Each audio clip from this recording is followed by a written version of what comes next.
Good morning, my dear gardening friends. Finally, we have first cool days here in Connecticut and everything feels refreshed in the garden. Although we are not having rain for the last 12 days, and you can see that gardens are really struggling. But I'm keeping all my plants in my back porch happy, and today I'm going to give you a tour of what's going well and what is not in my backyard.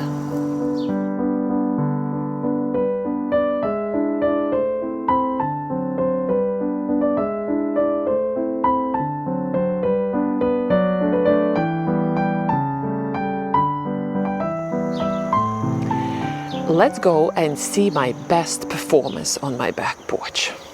Well, of course, black-eyed Susans, which are the darlings of the end of season, gracefully growing here in front of my rose, Vanessa Bell. And since Vanessa Bell is in her quiet stage, I let Black-eyed Susan occupy this space and grow happily. And the minute Black-eyed Susan is finishing her performance, I trim her all the way down, and she basically turns as a little carpet of leaves at the base of my rose. Vanessa Bell Rose, I'm going to do the review on her next year, but I'm very pleased with her growing habit. She is a very strong rebloomer. A gentle rose, I thought at the beginning, but she is pushing her growth all right here. As you can see, she's going to have her new blooms still coming up. She does have a little bit of diseases here and or there, but not bad for this time of the year. Near my Black-eyed Susan is an annual, which I planted in several pots, and I must say that I'm not really happy with them. It's blue sage, Blue Monday sage. And this sage was promised that it will bloom through the season. It did not. In the middle of summer, it suddenly died on me, or started to die in all the pots. So I drastically cut it all the way down in order to create a second flush of blooms. And some of the plants recuperated and created something like this, which is, I'm not considering it's very impressive here.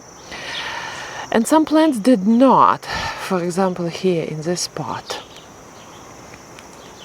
Blue Monday sage was huge here, and then it created a little flush of flowers, and as you can see, the plant itself is not very big at all for such a big pot.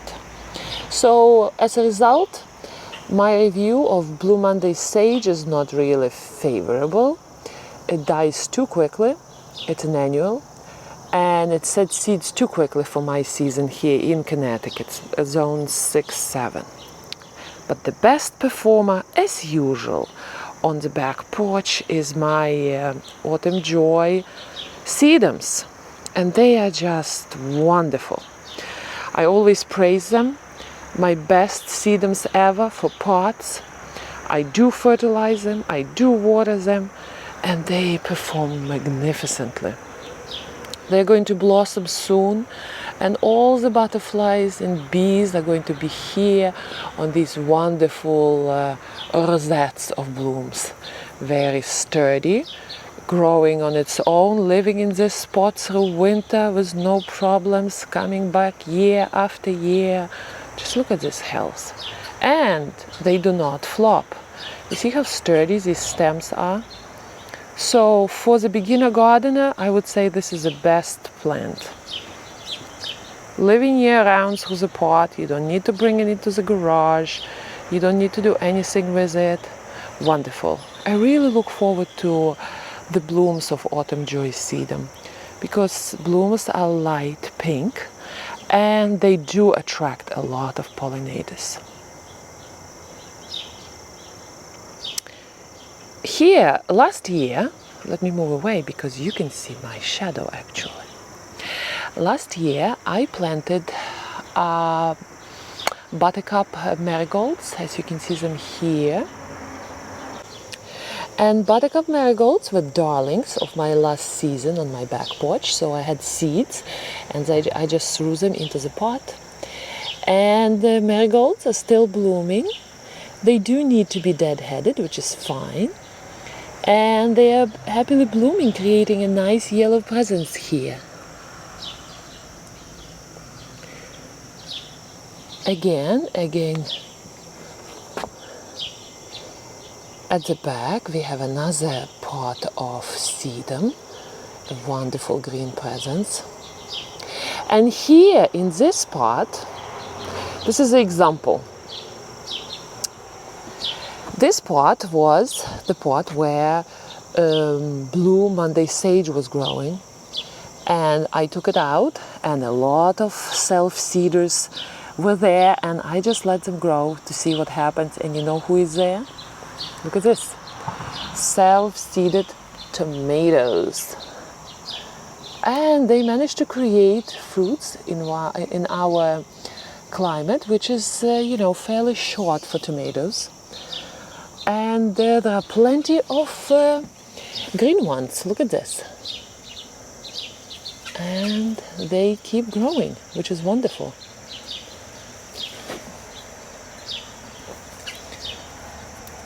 Sorry. There you go. A tomato baby. And also what's growing in this pot is Verbena bonariensis, tall verbena.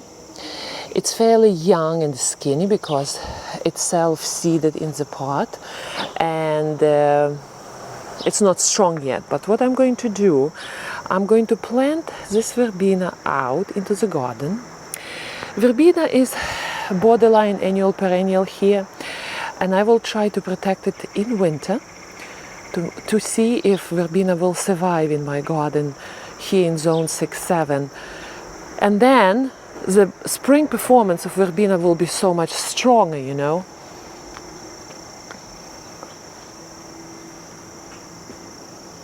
Now next to my chair I have another type of sedums. I believe it's autumn fire, and the sedum is not happy in the pot. The same as this sedum. I believe it's Lemongello sedum, and I really don't have space for this Lemongello sedum to grow in the garden. Somebody suggested for me to create more holes and replant it in soil which has more drainage. So maybe I should do that. Just replant this guy into like a cactus mix planting medium. This way the sedum is not going to suffer from waterlogged conditions. But he has nowhere to go, so he has to fight it out in this pot and see if he lives through winter. Now just look at my rose. I bought this rose, just look at this happy little fellow. I bought this rose at the Lady Orleans this spring, and in summer I was traveling here and there. I didn't have time to plant it out. And look how nicely it is growing. I have a place to plant it, and now the weather is becoming cooler and better, and it will be a pleasure to spend time outside in the garden. So I will be planting it out finally from the pot into the garden. This way this rose will have time to adjust, plenty of time to adjust for winter. Some little guy sedums, which are growing here in the pot through the winter, surviving all right.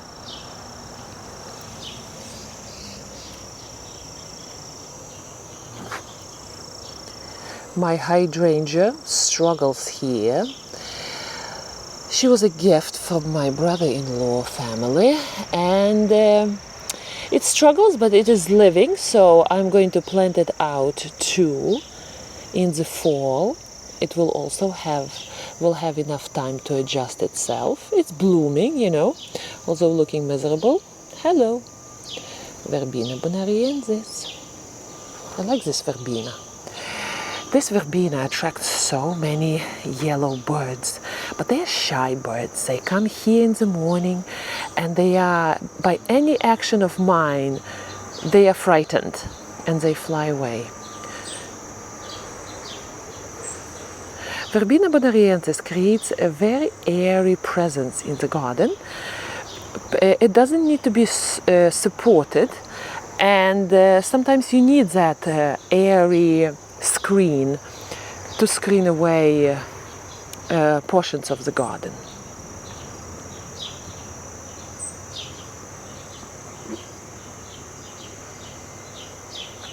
And here is another rose. Here again, my shadow is here. Oh well, what can you do?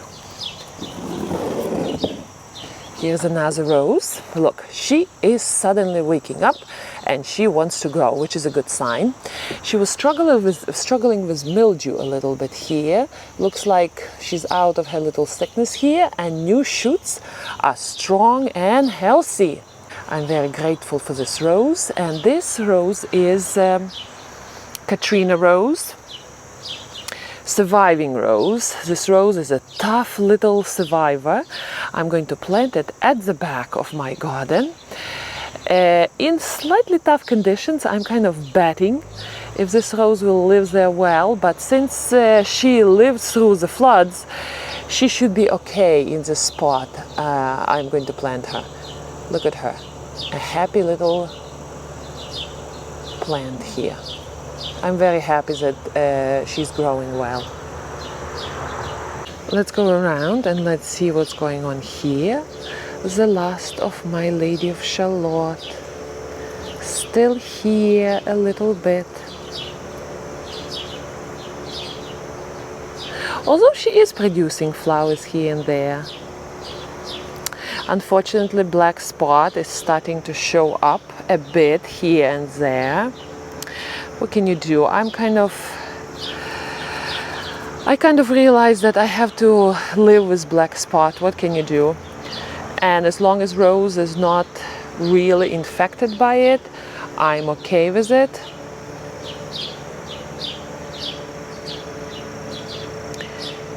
Here we have a little nursery here with Cotoneaster, which I'm trying to nurse back to life, and he's okay here. And here we have Delphinium, Aurora Deep Purple, which I recently purchased and didn't have a time to plant out. I like that deep purple in the garden, so hopefully this guy will flourish next year in my garden. He doesn't look very well.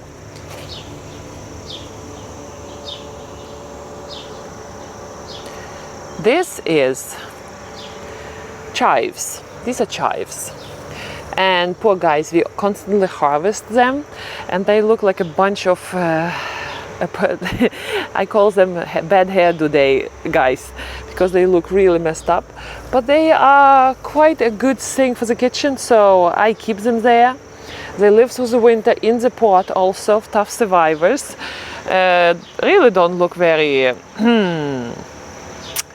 very presentable, but very useful here. And here we have the latest introduction to my garden as a gift, papaya plants. I already have pots where I am going to plant them, and they even really grew in several days. Look at this. Happy little guys. Some viewers from the south told me that papaya plants are growing everywhere there, and they are really not picky, happy growers, tough plants. So I'm just planning to plant them in pots and see what happens.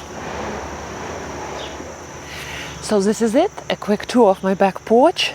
Hopefully these cool days, cool nights are going to stay here, and it will be a pleasure to go outside in the morning and in the evening and garden.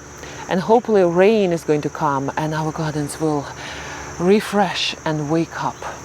I really look forward to the fall, nice cool fall days. Happy gardening, and I will see you next time.